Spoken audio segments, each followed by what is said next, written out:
Hello! Kung nagtataka ka ba't ka napadpad sa channel ko, di ko rin alam. Pero welcome na welcome ka magstay at makipagkwentuhan. Nagtataka ka rin siguro kung anong meron sa channel na to at mukha akong stick figure. Una, pangit po kasi ako. Real talk talaga yan. Actually, pinangarap kong maging vlogger pero nung nagpaulan ng kagandahan at kagwapuhan yung Diyos, siguro nasa kubeta ako at naglalabas ng sama ng loob. Tapos sobrang awkward ko humarap sa camera. Yung feeling na parang kinikiliti ka kahit ikaw at ang camera mo lang yung nasa kwarto. Ewan ko ba kapag nasa harap ako ng camera at alam kong nagre-record, sobrang ilang ko at para akong bulating na asinan. Kasi ang gaslaw ko. Anong purpose ng channel na 'to? Ginawa ko 'to para may guide kayo kung anong mga hindi dapat gawin sa buhay.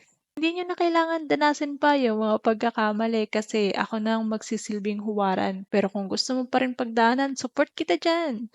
Pinangarap ko din pala dati maging animator noong bata pa lang ako. Napakahilig kong manood ng anime, magbasa ng manga, at mag-drawing. Pero nung panahon namin, hindi pa masyadong bukas ang isipan ng mga magulang ko. Kaya ibang kurso na lang tinapos ko. Ngayon naman na tapos na ako mag-aral, magkatrabaho, at lumagpas ng edad sa kalendaryo, saka lang ako ulit nagkalakas ng loob na ipursu sana. Pero dahil sa kakulangan sa skills, kaya naging stick figure na lang ako. Actually, marami akong hinahangaan ng mga animator sa atin at gusto ko rin sana makasali sa kanila kaso hindi na kaya ng oras at energy ko na matutunan ng animation at arts. Alam niyo yung sinasabi nila na kapag bata ka pa, meron kang time at energy, pero wala ka pang pera. Kapag adult ka naman, kulang ka nga sa time, pero meron ka namang energy at pera. At pag matanda ka na, meron ka ngang oras at pera, pero wala ka namang energy. Pero sa lagay ko mukhang wala ako ng lahat ng yun.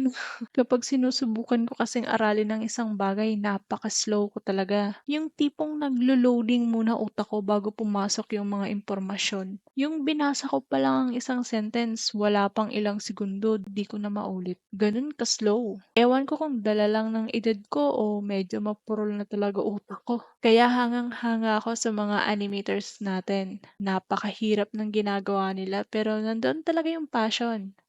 More energy, more passion! Hindi ko matatawag na animation channel 'to kasi hindi naman talaga ako nag-a-animate. Pero isa talaga 'to sa mga gusto kong gawin, magkwento at maging isang memer. Anong aasahan niyo sa channel? Mga kwento.